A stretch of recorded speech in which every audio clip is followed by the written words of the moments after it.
Hi, my name is Angus. I'm 11 years old, and you are watching Angus Investigates. My guest today is Jim Selfridge, who is a scientist who works in Adrian Bird's lab. He's trying to find a cure for Rett Syndrome. So my first question for you is, what's it like working in a lab? The thing I enjoy most about working in the lab is the variety. So every day gives us something different to do. We'll be doing more than one experiment at a time. I think at the moment I'm working on about 4 or 5 different projects, and each one of those projects will be at a different stage. So one day I can be sitting at the bench doing pipetting or in tissue culture, growing cells, or I can go up to Roslyn to see how the mice are doing. And we still have online meetings, and we discuss the results that we're producing, or we'll discuss a publication from some other lab, either working in general science or other labs working in Rett Syndrome. So every day is different. That's what I like about it. How many people usually work in the lab with you at a time? So in Adrian's group, I think there's about 15 or 16 of us in total. Well, yeah, roughly about that. But at the moment, because the size of the lab and because of COVID, we're only allowed 6 people in at any one time so that we can keep a safe distance.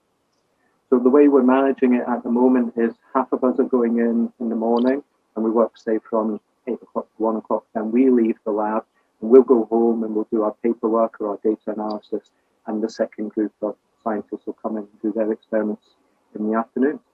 It makes it trickier because sometimes it's difficult to fit an experiment into that short time. But it's good that we're back in the lab and we're able to do more experiments. So I'm really happy with that. Okay. Do you know anyone with Rett Syndrome? Actually, I've only met a few girls, and I've met them at either conferences about Rett Syndrome where they've been there with their mums and dads, or at fundraisers like the Archerfield race. I always get to meet a few of the girls when they're there.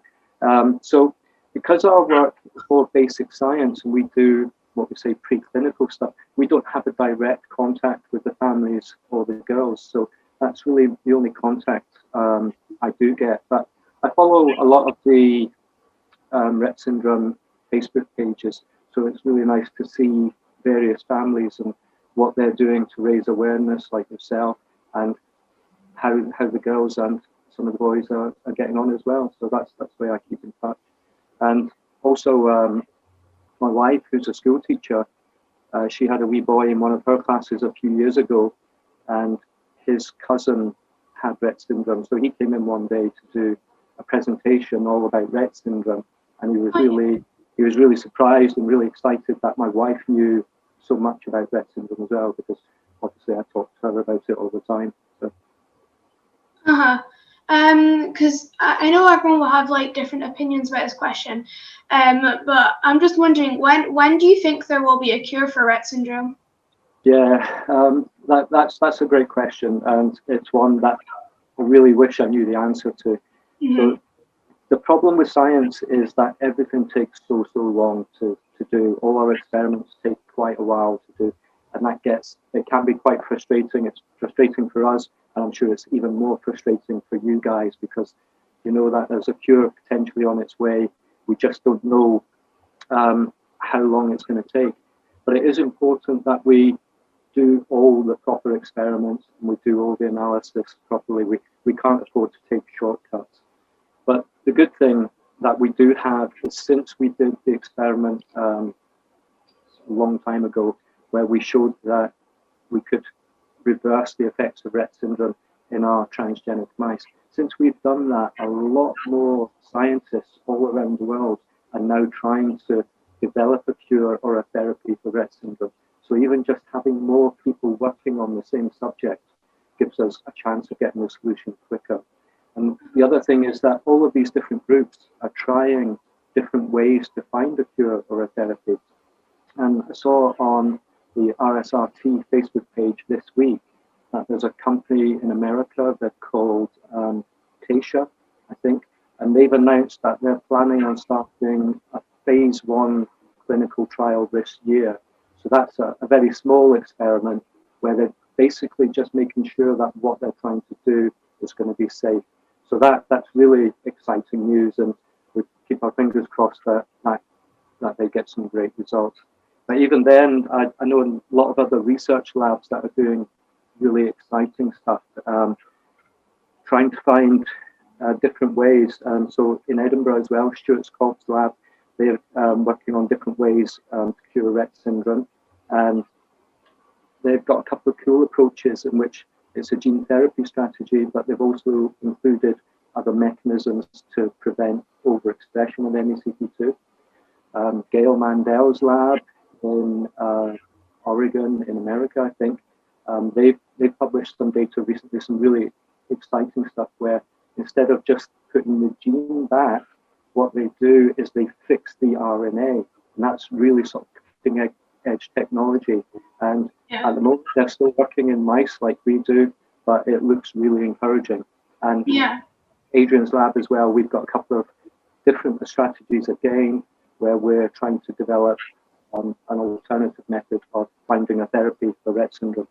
As I say, I think the important thing is that there's so many people working on it. And it could be that the first experiments don't produce a cure as such.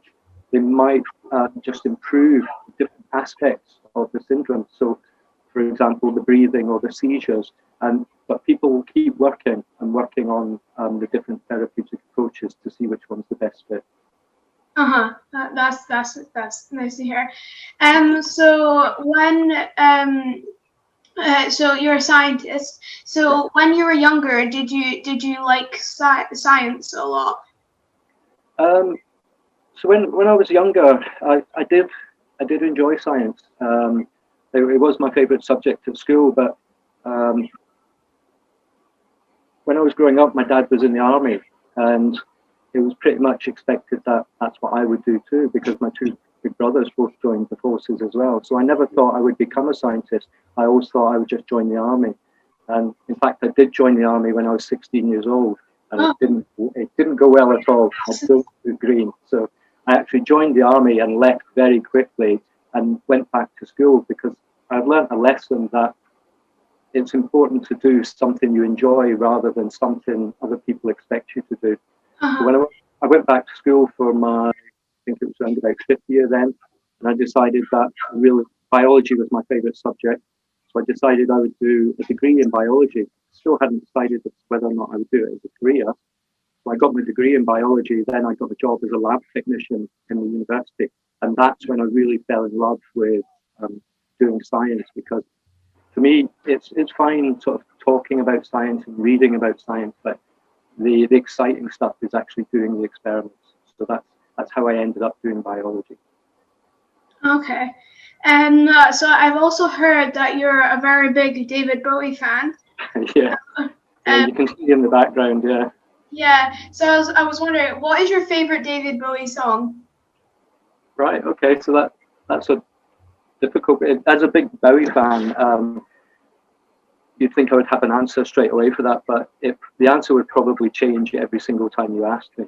So recently I've been listening a lot to his last album. There's some amazing songs on there. So off of that album, my favourite track is probably Lazarus. But if you're going to push me for an all-time favourite track, it would be a song called Wild is the Wind. And we had it played at our wedding, and his voice in that song is just perfect. So I would say that's my favourite song, even though he never wrote that song. Okay. And my final question for you is, who is your favourite scientist and why do you like them? Oh, right, okay. That's not something I've really thought about before. I mean, I've been lucky in my career that I've worked with a lot of brilliant scientists. I like working with people who I can learn from. And so even the people around me, if they're teaching me new ways of doing things or new ways of thinking, then that's great. But the technique that I've used most, what I've built my career on, is making transgenic mice, in which the mice that we use to study Rett syndrome. And the technology that we use to make these mice was developed by 3 guys back in the 1980s. And so it's a guy called Mario Capecchi, Oliver Smithies, and Martin Evans. And they got the Nobel Prize for this work in 2006 or 7, I think it was. Wow. It's that work that has enabled us. So it's a way in which we can genetically engineer mice so that we can take out or switch off one gene at a time, and so we can study the effects of that gene. And that's what we did with MECP2, and then we realized that this would help us to study Rett syndrome. And without this technology that these 3 guys developed, I think that technology has contributed more to biomedical science than maybe any other technique so far. And it's something that I've managed to build a career on using. So I would, if you're going to push me, I would say those 3 guys, but a lot of the people I've worked with have been pretty inspirational as well. Uh-huh. I should have said my boss, shouldn't I? Yeah, too late now. So. Thank you for talking to me. You're welcome. It's been very interesting to hear from, because you're talking to a lot of people just to see what everyone else thinks about it. That's great, and thank you for doing this and raising the awareness for Rett syndrome. It's really important for us as scientists that you guys are helping us out as well. So thank you and well done. You should be proud of yourself. I'm trying my best because I just want to hear my sister speak. So. Yeah, that's exactly. That's one of the things that when I've spoken to a few Rett parents, and a lot of us have focused on a cure as almost like a magic bullet, whereas for you, if you could hear your sister speak, that would be what you're most after. So yeah, fingers crossed that we can do that for your sister at some point. Yeah, well, thank you. Thank you. Thank you.